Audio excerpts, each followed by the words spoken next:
今天我们继续更新无线画布。由于上一期发布之后播放量跟互动量特别高，说明大家还是非常喜欢无线画布的。我们先来讲一下无线画布这一次更新了些什么功能。首先就是大家期盼已久的视频生成，现在可以调用很多的模型，例如 CDance 2.0。其次就是交互方式进行了更大的优化，例如我们现在传统的连接方式是这样子，我们框选了之后 Ctrl+G 打组，它就会自动合并并且分组自动连接。同样的，当我们想要增加图片进来的时候，我们就可以直接拖入图片。可以看到这里就已经输入进来了，我们就可以左右拖，就可以进行图片的排序。我们把图片拖到外面，它就会删除这个图片。此外，我们对生成节点增加了非常多的连线功能，例如我们拖出来就可以有快捷的菜单，图片拖出来也可以进行快捷的连接。我们在生成卡片鼠标右键可以调出非常多的快捷方式。我们对图片编辑进行了更大的优化。当我们生成想要的图片之后，我们往外拖拽就可以创建图片，双击图片就可以进入图片编辑模式。例如第一个功能是裁剪，我们可以裁剪想要的区域。第二个是遮罩功能，我们可以涂抹之后让 GPT 只修改这一部分。我们还增加了画笔功能，可以单独框选让 AI 精准的修改。最后我们还增加了宫格切分，然后点击切分就可以快速的导出多宫格的图片。这个做 AI 视频的小伙伴们应该非常喜欢。我们点击打开图片就可以预览，可以放大也可以拖放，左右键就可以看下一张。总体的一致性保持得非常的高，得益于 GPT 非常强大的文本生成还有图像生成的能力。例如这个图片一次性生成了10个卖点，我们使用 4K 的尺寸，可以看到每一个卖点的文字都没有任何的问题。再结合我们的多宫格裁剪，我们就可以快速的得到10张相同风格的卖点图，而且消耗的价格非常的低。此外，如果觉得使用 4K 图片裁剪出来的这个图片不够高清，我想要保持风格统一的情况下生成 4K 的每一个卖点图，现在我们可以使用 Gemini 一次性给我们出非常多的卖点提示词，然后通过循环节点来控制生成第几张卖点图，并且我们支持并发。可以看到这里一次性就生成了非常多不同的卖点图片。最后我还增加了连接不同的工作流的功能，就可以连接在我们生成的图片之后进行一个2次放大。最后就是 API 的设置，现在改得非常的简单。例如 Model Scope 我们可以直接拉取模型，就可以看到非常多的模型可以选。另外我们现在不仅支持 OpenAI 的协议，我们还支持异步协议，而且验证非常简单，我们只需要点击验证协议就可以看到它是异步还是 OpenAI 的协议。现在就可以支持市面上所有的 API 平台。好，下面我们详细介绍一下。首先给没看过上期视频的人大概讲一下，我们这个是纯本地运行的开源项目，直接点击一键启动就可以了。可以看到这里运行的地址我改成了 IP 地址，使用这个 IP 地址公司的人都可以使用这个无线画布的项目。现在我把 Python 环境打包到项目里面了，所以这一次大家就不会有报错的问题了，直接点击启动服务就行了。使用苹果电脑的也可以用 Mac 的这个启动。如果是在 GitHub 下载的项目，是需要自己手动安装一下依赖的。如果是使用网盘下载的，这个依赖全部都打包在这里面的。所以这一周我就更新了很多的功能，也修了很多的 bug。这也让我意识到其实大家对这个需求是非常高的。一个是市面上开源的这种无线画布的项目非常的少，第二个就是大部分无线画布都是会绑定自己的产品，你不用它的产品就不能使用。而我设计的这个不仅可以使用 Model Scope 的免费的，也可以调用第三方的 API。我们可以点击获取 API， 例如这个平台生成一张 GPT 的 1K 就只需要2分钱人民币。除了 API 生成跟 Model Scope 生成，我们还可以连接本地的 Comfort UI 生成。Comfort UI 内置了一些工作流，你也可以上传自定义一些工作流。我们可以在这里自定义设置自己的工作流。我们来讲一下优缺点。首先是本地 Comfort UI 它是纯免费，而且自定义程度非常高，你可以做各种各样的工作流。但是缺点是比较吃配置和显卡。其次就是 Model Scope 的生成，例如这个图像生成，这些都是纯免费的，并且还可以调用 LoRa。我们可以看一下，有非常多的 LoRa 可以调用，并且 Model Scope 可以调用非常多的大语言模型，例如我们进行提示词反推之类的，它都是免费的。但是缺点是它生成图片的分辨率相对比较低一些，这个就非常适合想要学习 AI 但是没有那么多钱，我们就可以先从免费的慢慢开始学习使用。接下来就是 API 生成，我们可以使用很多不同的 API 平台，例如使用 Nano Banana Pro 或者是 GPT 生图。我们还可以使用 API 进行视频生成，例如 Cdance 2.0， 还有可伶，还有 Veo 3.1， 非常非常多。使用 API 生成有一个非常大的好处，就是我们不需要对每一个平台进行充值。这个做过 AI 视频的人应该非常清楚，开每一个平台光是会员费都非常的高。另一个方面是我们如果要去订阅 GPT， 对你的网络环境还有支付这些要求都比较高。我们如果使用 API 平台的话，就完全没有这些要求。所以这3种生成模式各有各的优势，可以用这个无线画布只使用一种方式，甚至可以把它们连接起来。例如我用 GPT 生成了图片之后，我再使用 Comfort UI 进行一些细节增强或者进行一些放大。我们打开网页之后，我们在 API 这里设置，首先可以把 Model Scope 的这个 API 设置一下。我们可以在这里去获取 token， 我们可以创建一个长期 token， 然后填写 key 在这里就可以了。我们可以点击验证地址， key 正确的话就是可以正确的找到模型。我们可以点击拉取模型看一下，就有非常多的模型可以选。例如我们现在有很多的生图模型，我们可以全部选择。还有大语言模型，例如我们可以选择1000文3的全量模型，也可以选择这个 VL， 就是视觉版本，然后点击应用到模型。可以看到这下面的模型列表就已经存在了。我们也可以去挑一些自己想要的 LoRa， 方法也非常简单。我们可以点击这个链接，然后点击筛选。我们现在随便点击一个 LoRa 之后，点击上面的链接跳转，然后我们点击这个复制按键，在这里点击添加，然后粘贴过来就可以了。我们需要选择对应的模型。例如现在是 ZImage Turbo 的，我们就选择这个。最后我们点击保存就可以了。可以看到 Model Scope 上面有非常多的 LoRa， 这里有6万多个。所有的这些图像模型的 LoRa 我们都可以免费调用，所以非常推荐大家去注册配置一下。接下来我们可以点击这个获取 API， 然后在这里注册一下就可以了。我们可以看一下这个 API 的收费标准，例如 GPT 的模型，现在生成 1K 的图片只需要 0.006 美金，也就是4分钱人民币。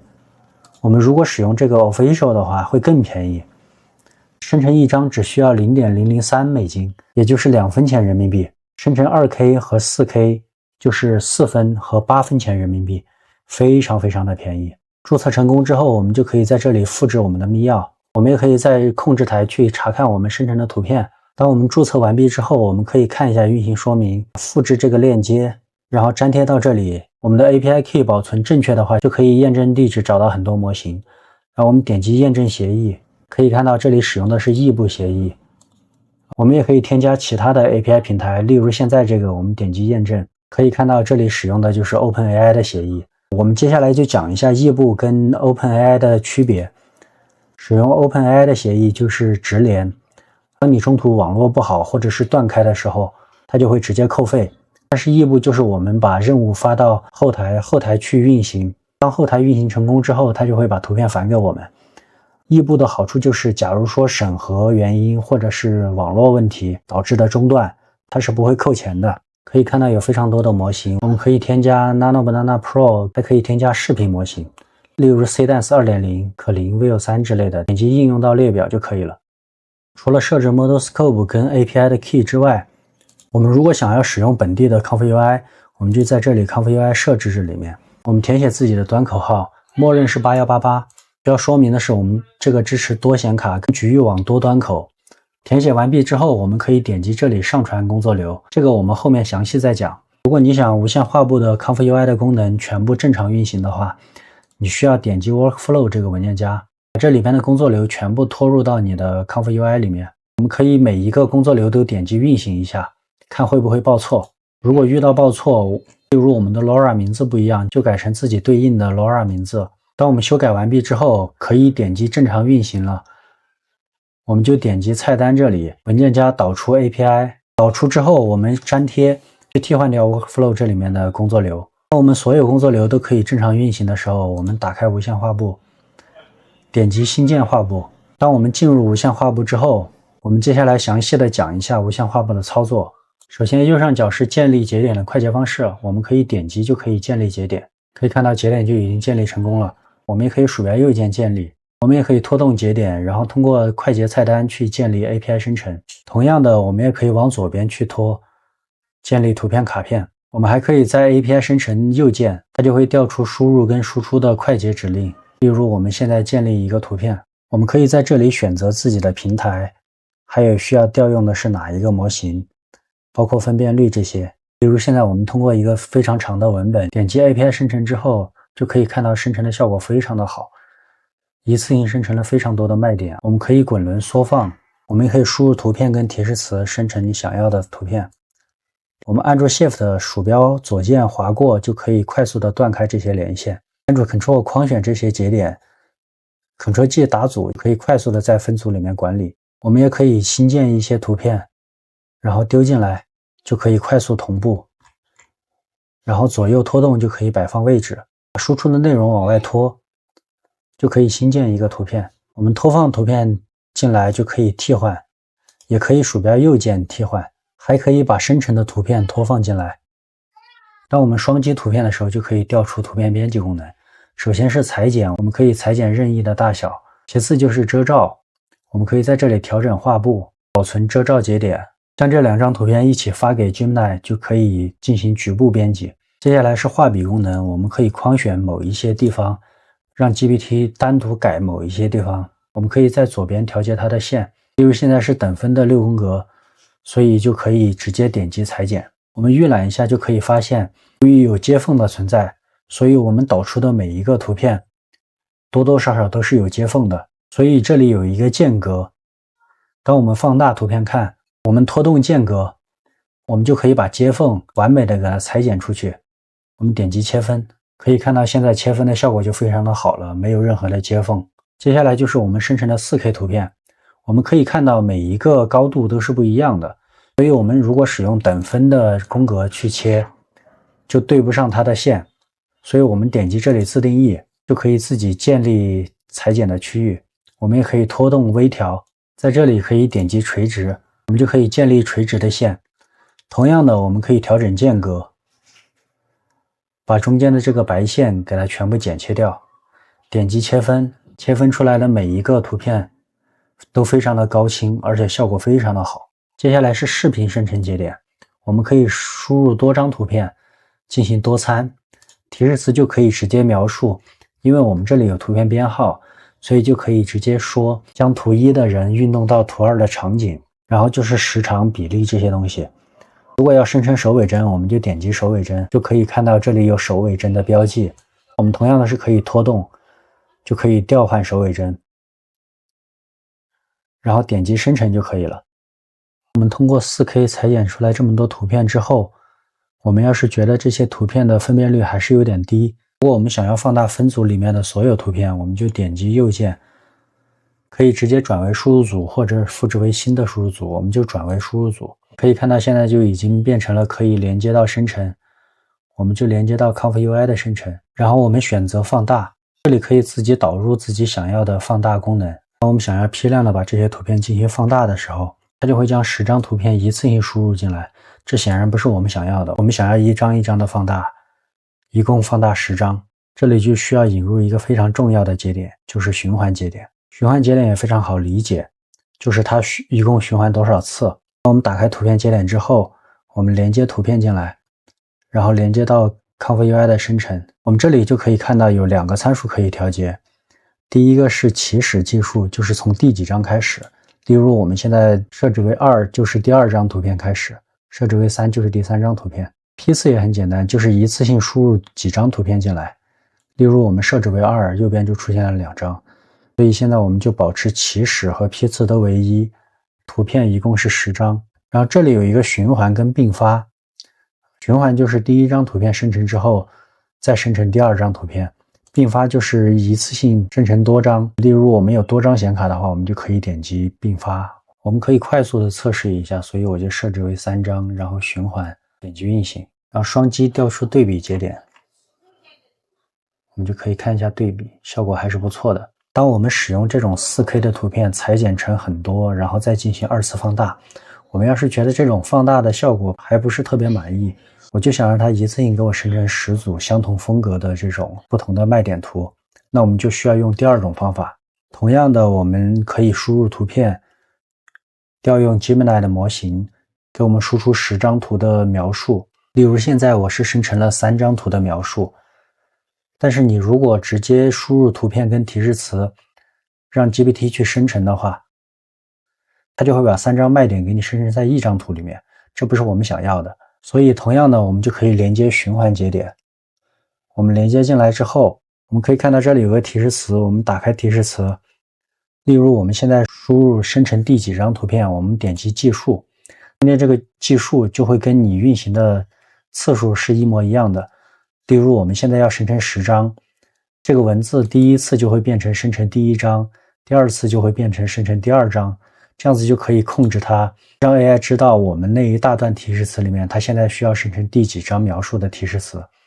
例如我们现在是3张，我们就设置为3，点击运行之后，我们就可以得到这种单图的这种卖点。这个循环节点的作用非常非常的大。循环跟并发的意思，循环就是它等第1张图片生成了之后，才开始第2张，而并发就是我们同时生成。由于我们使用的是 API， 它是支持并发的，所以我们可以一次性让它生成10张图，生成之后我们再挑选有没有合适的，然后再进行一些修改。同样的，我们也可以调用其他的节点，例如 Canva UI 节点，我们可以将 API 连接进来之后，例如我们现在可以调用放大或者是增加细节之类的工作流，去对每一次生成的图片进行编辑。另外需要说的是，我们的所有的生成节点都可以前后连接，就像 Canva UI 一样。我这里简单的演示一下，我们先生成周杰伦的海报，之后我们再调用自定义的工作流进行放大。我们点击运行之后，就只会生成1次这个工作流。如果我们想要生成很多次，同样的，我们可以连接循环节点，我们可以随意的连接到哪一个生成卡片上面都无所谓。然后我们就可以设置它的次数，然后也可以设置循环或者是并发。总体这个循环节点在整个无线画布里面的作用是非常非常大的。我们来看一下效果，可以看一下现在是放大之后的效果。我们双击就可以调出对比节点。我们看一下放大之后的效果就要清晰一些了。现在这种首尾连接的模式，就像 Canva UI 的工作流，它中间是不会显示的。当我们想要查看中间的某一个节点生成的效果，我们直接往外面拖，就可以创建一个输出节点。我们也可以在节点右键，也可以建一个输出节点。好，我们再次运行一下，看一下，可以看到这里就已经开始生成了。我们可以看一下首轮的分辨率设置的比较小，是1024，这后面的工作流也在开始运行了。现在是放大到2048的，我们看一下对比。要清晰了很多。另外，当我们多人打开同一个画布的时候，它是会实时同步的。例如，我们现在新建一个图片节点，就可以看到这里的就会实时同步。接下来我们讲一下 Model Scope 的生成模式。我们现在就新建一个 Model Scope 的节点，然后把这个提示词连接进来。我们可以点击运行一下，我们可以看到 Model Scope 这边就已经生成成功了，可以看到效果还不错。我们接下来看一下 LoRa 的功能，可以看到我们刚才添加了一些 LoRa， 我们就使用第一个 LoRa 点击生成一下。Model Scope 也是支持好几个任务同时并发的，所以我们可以多选一些 LoRa， 点击生成。Model Scope 生成速度还可以，在白天的时候相对比较慢，但是晚上速度会比较快一些，而且主要是免费生成。我们看一下这个 LoRa 的效果，就是皮肤就会比较光滑。这一个就比较偏向于原本的生成的效果，这个的颜色就比较像电影的配色。我们也可以看一下其他的，比如说千问的2511的编辑模型，它就可以进行一些编辑。Client 也是，我们也可以用一些自定义的，例如2512，然后我们也可以启用 LoRa， 点击生成。我们也可以试一下编辑模型，例如 Client。我们输入一张图片，提示词是变为夜晚，然后我们就可以选择一下它的尺寸，或者是选择自定义。当我们选择自定义的时候，就有一个适配图片，我们就可以点击适配图片，好，点击生成。在等待生成的时候，我们就继续讲一下大语言模型。我们可以看到大语言模型节点，它有很多的这些平台的都可以选，比如说 GPT 或者是 Gemini。例如我们选择 ModelScope， 就可以调用很多的这些模型。例如千问的模型，我们就可以输入给我写一首诗，然后就等待运行。可以看到这个输出结果就已经出来了。我们也可以拖出一张图片出来，然后连接到这个大语言模型里面。Gemini 跟 GPT 都是可以识别图片的。我们如果使用 ModelScope 的话，就必须要用 VL 模型。比如说这个 VL 的 8B 就比较小，可能识别的效果就没有那么好。我们就可以选择这个全量模型 241B 的 VL， 描述这张图片，可以看到识别的非常的准。我们也可以切换到聊天模式，可以看到它就能认出来是周杰伦。它的回复也是非常的快，而且它能够记忆我们的上下文的聊天记录。可以看到它是先认出了周杰伦，之后再说他有哪一些出名的歌曲。我们可以直接放大了，在这里跟他聊天，也可以在左边 GPT 对话，我们可以选择不同的平台跟模型。例如我们也选择 ModelScope， 可以看到就已经回答了。在生图模式下面，我们就可以使用 GPT 或者是 Nano Banana Pro 去生成。我们可以拖拽图片进来，或者是 Ctrl+V 粘贴，然后跟他说怎么样进行一些图片编辑，或者是生成一些什么图片，非常的简单。然后我们在线生图这个页面也是，我们可以上传参考图或者是文本生成图片，我们就可以选择平台，也可以选择模型。我们就可以看一下，这个是之前生成的，效果非常的好。也可以生成各种的海报，这些效果看起来都非常的好。可以看到 ModelScope 这边就已经生成成功了，这个生成了2分30秒，虽然不太像周杰伦。这个耗费了3分33秒。我们双击就可以看一下对比。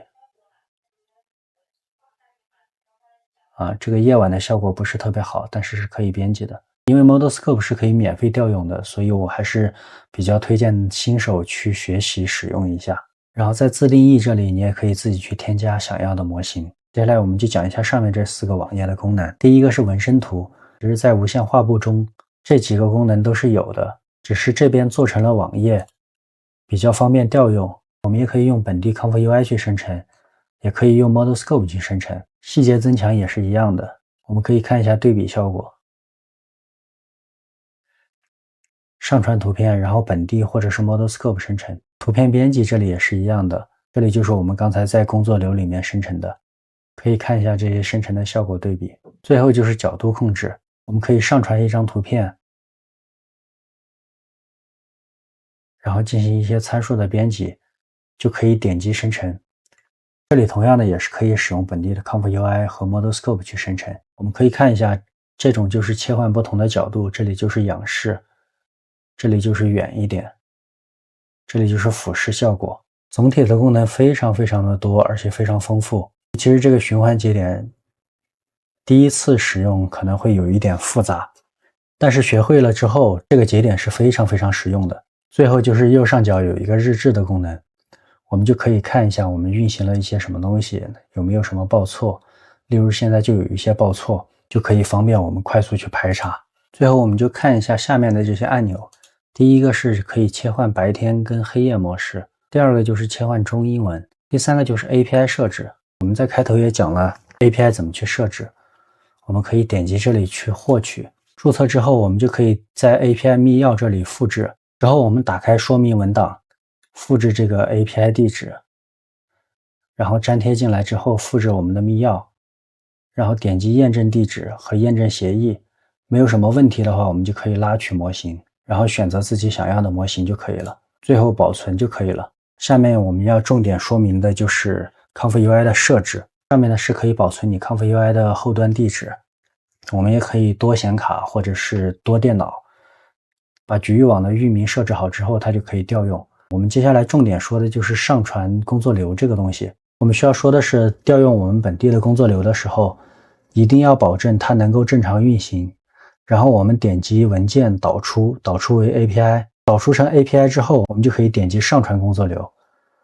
我们上传了之后，打开就会是这种界面。我把图像和文本还有 LoRa 给它做了颜色的区分，方便我们去找。例如我们现在这个工作流是风格迁移，所以我们需要输入2张图，我们就把图1勾选，图2也勾选。下面这些就是你可以勾选它的这个类型，我们当然是图片就不用管。然后这里是提示词，提示词我们也可以勾选，勾选了之后我们就可以看到这里的预览就已经出现了。然后我们也可以选择是否勾选 LoRa， 例如我们勾选 LoRa 强度，我们就可以看到这里已经有强度的滑块可以选，我们就可以设置最小值是0，最大值是1，这里就已经有预览效果了。如果我们不想要设置这个 LoRa 强度的话，我们就把它取消。我们觉得没有什么问题的时候，我们就可以点击测试一下。图1我上传了一只猫，图2我上传了一个动漫，然后提示词是将图1变为图2的画风，我们点击运行测试一下。我们也可以在右边这个简易画布去测试，例如我们现在需要输入2张图，我们就点击2张图，然后点击上传和提示词，点击运行，就可以看到效果。这2种运行效果都是一样的，只是看我们需要不同的测试效果，就可以切换不同的模式。好，可以看到现在已经运行成功了。我们放大一下看，这是我训练的画风迁移的一个 LoRa， 后面会制作视频分享给大家。它不仅可以把真实的图片转为各种画风，它也可以把动漫转成另一种画风，它还可以把光线迁移成另一种光线。当我们觉得这个效果还不错的时候，我们就点击保存配置。现在回到无线画布，我们新建一个 ComfyUI 节点，之后我们选择自定义，就可以找到我们刚才风格迁移的这个工作流。例如我们现在把图1变为图2的画风，我们稍微等待一下。这种方式最大的好处就是我们可以精简我们的工作流，我们可以看到原本的工作流有非常多的节点，我们现在只需要暴露出来2张图片和一个提示词就可以了。可以看到这后台非常的简约，这里已经生成成功了，我们看一下，整体的效果非常不错。我们可以对比一下，原来的是这种平面的，我们可以变成这种卡通人偶的效果。这个 LoRa 后续会分享给大家。由于这次画布的功能更新了非常多，所以这一次的教程也是比较长，希望大家能用得开心，谢谢大家。